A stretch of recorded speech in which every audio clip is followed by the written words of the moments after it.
करेगा, क्या कार्यक्रम है आगामी समय में? दुर्गा प्रसाद कटारे, मंदिर जीर्णोद्धारक धर्म रक्षक सीहोर, और मंदिर जीर्णोद्धार का ही कार्य चल रहा है पूरे मध्य प्रदेश में। लगभग 232 मंदिर बाबूजी के हाथ के हैं, 80-90 मंदिरों का निर्माण हो गया और अभी 14-15 मंदिरों में निर्माण चल रहा है। और एक ऐसा मंदिर मध्य प्रदेश में भगवान गणेश की भूमि सिद्धपुर पे सीहोर बस स्टैंड पर, जो शायद मेरे जीवन का इतना अच्छा कार्य और इतना अच्छा मंदिर पहला होगा, जो रुद्र प्रताप राठौर जी की अध्यक्षता में, उनके संचालन में इस मंदिर का कार्य हुआ है समिति के द्वारा। इसमें 5 करोड़ के लगभग की लागत आ चुकी है और अभी यज्ञ का ध्वजारोपण कल बसंत पंचमी पे किया गया है और अब यज्ञ का प्रारंभ हो गया है। कल से यज्ञ के कार्यक्रम, जो यजमानों का वर्ण कराना, यज्ञशाला का निर्माण करना और सारी व्यवस्थाएं अध्यक्ष जी के द्वारा। और एक ऐसा मंदिर यज्ञ के साथ साथ में जो हमारे अध्यक्ष जी के मार्गदर्शन में जो निर्माण हुआ है, वो मेरे शायद जीवन में पहला, और इस मंदिर वो होगा मध्य प्रदेश में पहला मंदिर होगा जहाँ गरीबों के लिए रुकने की व्यवस्था, चाय पानी की व्यवस्था, पुजारी के रहने की व्यवस्था, और यहाँ का जो संचालन, जो नीचे मंदिरों का, नीचे मंदिर के जो है दुकानों का निर्माण किया गया है मंदिर की व्यवस्था के लिए। करीब करीब 25-30 हज़ार रुपये महीना जो आएगा, उससे हमारी दुकानों से जो किराया आएगा, उससे हमारी मंदिर की व्यवस्था चलेगी। और हमारे जन सहयोग से बना है, सभी समाजों ने पैसा दिया है अध्यक्ष जी को इस मंदिर निर्माण में। मेरे सीहोर नगर को बार बार प्रणाम करता हूँ, जिन्होंने इस मंदिर में दान दिया है उसको सबको प्रणाम करता हूँ, आशीर्वाद देता हूँ। और ऐसे लोगों की वजह से हमारे सनातन धर्म की बहुत बड़ी उन्नति और प्रगति हो रही है, जो आज हम देख रहे हैं। मंदिर की खासियत क्या है और कौन कौन सी प्रतिमाओं की प्रतिष्ठान किया जाएगा? इस मंदिर की तो बहुत बड़ी खासियत है।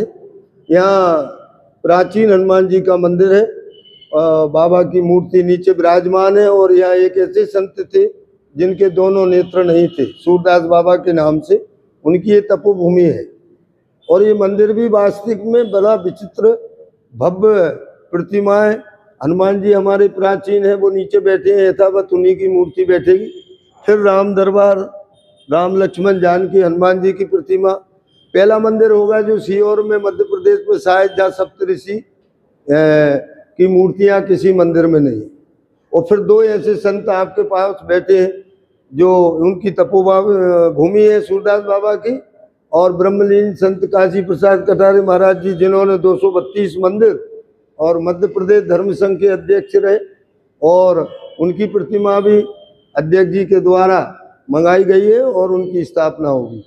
और 4 भगवान के वानर सेना और देवादिदेव महादेव जी की प्रतिमा है, नंदीश्वर है, शिवलिंग है, गदा है।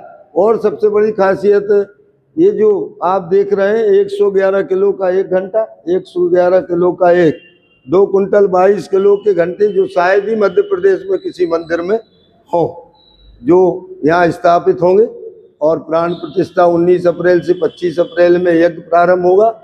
भगवान की प्राण प्रतिष्ठा के साथ सब मूर्तियाँ अपनी अपनी जगह पर व्यवस्थित होंगी और सप्तऋषियों के लिए ऊपर बनाई गई है स्थान उनका, तो ऊपर सप्तऋषि भी विराजमान होंगे।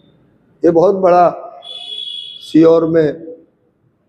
इस मंदिर की खासियत क्या है? आपने पता चला था कि यहाँ पे कुछ और बनना था, लेकिन इस मंदिर को बड़ा बनाने में, भव्य बनाने में क्या भूमिका है? कुछ नहीं बनना थी, मंदिर ही बनना थी। आज से 20 साल पहले मैंने संकल्प लिया था कि समय आएगा। भैया से मेरी बड़ी, जय सिया राम, मेरे बड़े अनंत शुरू से ही मेरी, कभी नहीं बैठे मेरे पास रुद्र प्रताप जी। मैंने कहा भैया आज तो बैठना पड़ेगा, इस मंदिर का निर्माण करना है। सारे हनुमान जी सीहोर में ऊपर थे, यही मूर्ति प्रतिमा ऐसी थी इस मंदिर की जिसमें बारिश का पानी में मूर्ति डूब जाती थी। और वो अंधे बाबा जो थे वो पानी भर भर के हनुमान जी का भार फेंकते थे। भैया से मैंने कहा भैया ये आपकी कर्म भूमि बस स्टैंड है, यही भैया का मकान, यही सब पूरा व्यवहार है, यही ट्रांसपोर्ट सब व्यवस्था है। तो मैंने एक दिन कहा राठौर जी से, मैंने कहा रुद्र भैया ये मंदिर अगर नहीं बना तो अपना जीवन बेकार है कि हनुमान जी पानी में डूब रहा है। भैया ने कहा कि बाबा आप बैठ जाओ, तो मैंने की बाबा के बैठने से ही मंदिर नहीं बनेगा, आपको भी बैठना पड़े। बस इतना हुआ, भैया का ऐसा मेरा आदेश हुआ, भैया ने पालन किया और आज उनने मेरी आज्ञा का पालन किया। बहुत बहुत साधुवाद रुद्र प्रताप राठौर जी को, जिन्होंने नंगे पैर भगभग के सेवा भाव, लोहा तुलवाने जा रहे हैं, सीमेंट लेने जा रहे हैं, हर काम नंगे पैर भगभग के किया, उनके लिए बहुत साधुवाद। और उस भूमि में जो सूरदास बाबा थे उनको भी मैं प्रणाम करूंगा, जिनकी वजह से ये जगह यथावत बची, नहीं तो कोई भी कार्यालय खोलने के लिए तैयार था, कोई कुछ। भैया ने कई मंदिर बनाएंगे, बाबा विशाल बनाएंगे और आज हमारा संकल्प पूरा हुआ। जय श्री राम। सनातन धर्म को तो यही देंगे भैया, कथा वाले आश्रम और कथा बहुत है संसार में, ब्राह्मण बहुत है, बहुत संत है, मगर मैं संसार में सनातन धर्मियों से यही कहूंगा अपनी एक चौपाई को याद करें कि प्रातः काल उठकर रघुनाथा अपने माता पिता को और गुरु को चरण स्पर्श करें। जो मंदिरों में पुजारी घंटी बजा रहे हैं अलग है, कितना ही बड़ा मंदिर बना रहे हैं हम आज देख रहे हैं, सनातन धर्मी पंडालों में भरे हैं, भंडारों में भरे हैं, मगर ये लोग मंदिरों में समय से आरती में पहुंचे, भगवान का प्रातः दर्शन करें, अपने जीवन को कृतार्थ करें। संत महात्माओं से जुड़ रहे वो लोग स्वयं भगवान से मंदिर में आकर जुड़े, उनका जीवन का कल्याण होगा।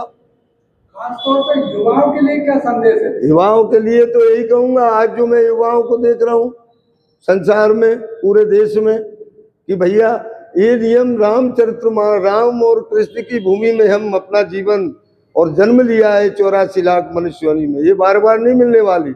आप चाहे कितना ही करें मगर परमात्मा और अपने माता पिता का विशेष ध्यान रखें।